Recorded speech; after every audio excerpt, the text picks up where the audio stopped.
Bonjour Alexis. Bonjour Steve. Et merci de nous rejoindre comme chaque lundi. Vous êtes le directeur de la rédaction d'Actualité Juive. Emmanuel Macron est donc arrivé hier soir à Washington où il doit rencontrer Donald Trump. L'occasion pour vous Alexis de vous intéresser à celui qui fut l'un des hommes forts du début du premier mandat du président républicain, Steve Bannon, qui a fait parler de lui, si j'ose dire, la semaine dernière en tendant le bras lors d'une intervention à la conférence d'action politique conservatrice. Un geste très ambigu, assimilé par certains à un salut nazi et qui a conduit Jordan Bardella, le président du RN, a annulé son intervention à cet événement. En quoi, Alexis, ce geste est selon vous révélateur de ce qui se trame dans ce courant de l'ultra-droite américaine? D'abord, bravo pour ce pitch, parce que vous reliez plein d'éléments entre eux et nous sommes dans un moment, effectivement, d'alignement des planètes où certaines choses se révèlent. Vous savez, c'est le mot grec d'apocalypse. Qu'est-ce que c'est qu'une apocalypse? C'est un moment de révélation. Je crois que décidément, les saluts fascistoïdes ambigus sont à la mode dans les parages de cette administration. Je ne reproche rien à Trump nommément, mais à des hommes avec qui il fraye. Elon Musk, bien sûr, ce techno-entrepreneur très influent, on va dire l'un des hommes les plus puissants de la planète, qui a été le grand argentier de sa campagne. On a un peu passé trop vite, d'ailleurs, à mon avis, l'éponge sur le geste ambigu qu'il avait fait, mais là, il y a beaucoup moins d'ambiguïté de la part de Steve Bannon. Et effectivement, avec un effet recherché. J'en suis absolument persuadé, dans une convention des conservateurs, mais en fait le mot, nous allons le voir dans un instant, n'est pas très approprié, ni même le mot de réactionnaire pour qualifier cette nébuleuse-là. Or, que se passe-t-il? Nous avons effectivement Jordan Bardella, on peut lui faire des reproches. Moi, j'essaye d'avoir une vision, j'allais dire, la plus équitable possible dans le commentaire politique. Nous pouvons faire des reproches, évidemment, au Rassemblement National, sur Radio J, nous nous en sommes jamais privés, y compris au moment de la mort de Jean-Marie Le Pen. Toujours est-il qu'aujourd'hui, le Rassemblement National, sous son influence notamment, c'est un parti boulangiste, au fond, qui évoque le boulangisme de la Troisième République, c'est-à-dire populiste, mais dont la dimension de xénophobie aujourd'hui n'est pas première, et qui se réclame plutôt d'une laïcité de combat, sachant qu'évidemment il y a beaucoup d'ambiguïté, mais par contre ils tiennent à s'insérer dans cette fameuse internationale réactionnaire. Le mot là aussi est mal choisi, vous allez voir pourquoi.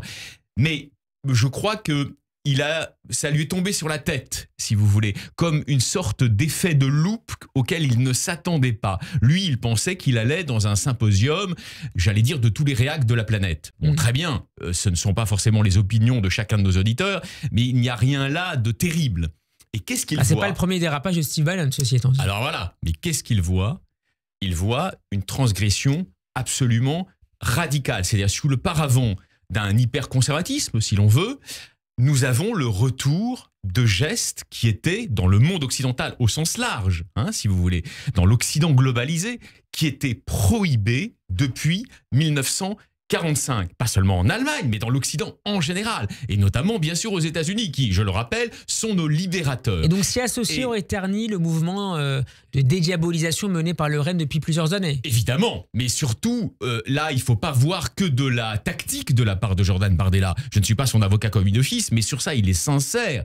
Jordan Bardella, il a sans doute plein de défauts, mais il n'a rien à voir avec, de près ou de loin, avec une forme de néonazisme ou de justification rétrospective du nazisme en tant qu'il y aurait eu des aspects positifs dans le nazisme. Il ne faut pas délirer, voyez. Donc effectivement, son refus immédiat de participer à cette convention où un tel geste aussi explicitement clair avait été accompli, son refus, non seulement il est sincère, mais surtout il se réfère, je crois, à un moment d'apocalypse au sens grec du terme, c'est-à-dire de révélation. Il a compris dans quel engrenage on mettait le doigt quand on fraye avec des gens comme cela. Je ne donne pas plus d'importance à Steve Bannon qu'il en a, mais enfin, il est quand même... Ça peut aussi être lié, Alexis, aux réticences, semble-t-il, de la direction du RN d'assister à l'investiture de Donald Trump il y a quelques semaines.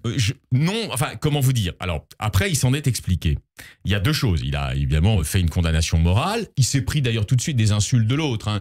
L'autre a dit il sera jamais à la hauteur, il n'aura jamais le parti, c'est une fillette. Steve Bannon. Ouais, bonjour la finesse. Mais par ailleurs, je crois que le désir de ne pas participer à l'investiture, c'est la théorie du petit frère. C'est-à-dire, je ne souhaite pas être perçu en France comme un petit frère d'un président américain qui, visiblement, on le sait aujourd'hui, réserve des mauvaises surprises, tout au moins sur le plan commercial, mais probablement au-delà sur le plan culturel, métapolitique, un certain nombre d'alliés européens. Tout en s'ingérant dans un certain nombre de pays et dans la conduite des élections qui sont menées, notamment en Allemagne, on l'a vu ces dernières semaines. Vous avez absolument raison. Mais je crois qu'effectivement là, très sincèrement, vous voyez, on ne fait pas la promotion de Jordan Bardella, mais il a pris un coup sur la tête. Il a pris un coup sur la tête. Et par ailleurs, alors justement, sur cette Amérique, sur le fond de cette Amérique-là, je ne parle pas de l'Amérique en général, ce serait une essentialisation absolument stupide. Mais nous avons un changement de gouvernement, mais nous avons aussi un pivotement culturel. Vous savez bien que dans l'Amérique, j'allais dire progressiste, mais qui n'est pas que de gauche, la déclaration d'indépendance insiste sur l'égalité fondamentale entre tous les êtres humains. All men are created equal.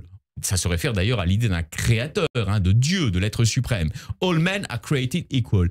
Je crois, et c'est une de mes thèses, je crois que cette unité fondamentale du genre humain est actuellement remise en cause par un certain nombre d'hommes et de femmes qui sont autour de Donald Trump, et notamment ce techno-entrepreneur si influent qui s'appelle Elon Musk et qui est un transhumaniste. Alexis, il nous reste 1 minute, très exactement, pour nous parler de la percée spectaculaire de l'AfD en Allemagne, arrivée 2e aux législatives derrière la CDU, un score jamais atteint par l'extrême droite allemande depuis la fin de la Seconde Guerre mondiale. Alors, faut pas se leurrer. Musk, on vient de l'évoquer, est un soutien bruyant, affiché, complètement coming-outisé de ce parti que je ne qualifierais pas avec des grands mots, mais qui est un parti qui s'inscrit dans une certaine filiation du Troisième Reich. Alors, il n'est pas hitlérien au sens où il ne professe pas d'antisémitisme, mais en revanche, il pense qu'il y a eu des bons aspects dans le nazisme. Vous voyez le topo. Donc, c'est un tabou absolu en Allemagne depuis 1945. 20%. Mais par ailleurs, c'est plus intéressant pour notre chronique. Pour terminer ici. Ils utilisent les algorithmes, les Américains, autour de Musk, de Trump, pour influencer les Européens. La guerre, aujourd'hui, vous savez, elle ne se mène pas que sur le terrain militaire, elle se mène sur le terrain numérique. Or, qu'est-ce qu'on peut penser? C'est que nous avons une guerre numérique qui commence, où il va s'agir de reformater un certain nombre de cerveaux européens en poussant les gens vers ces extrêmes droites qui sont en fait les extrêmes droites de l'extrême droite. J'en termine par là. Une phrase, Alexis. J'en termine par là. Je crois que tous les républicains sincères, quels qu'ils soient, de gauche, de droite, même d'une droite très affirmée, doivent être aujourd'hui sur leur garde, car nous avons au sommet du pouvoir américain des hommes et des femmes qui sont des incendiaires et qui veulent la déstabilisation des sociétés européennes. Merci. La victoire de l'AfD est peut-être la première étape de cette déstabilisation. Merci beaucoup Alexis Lacroix d'avoir été avec nous. Bon après-midi, à demain. À demain.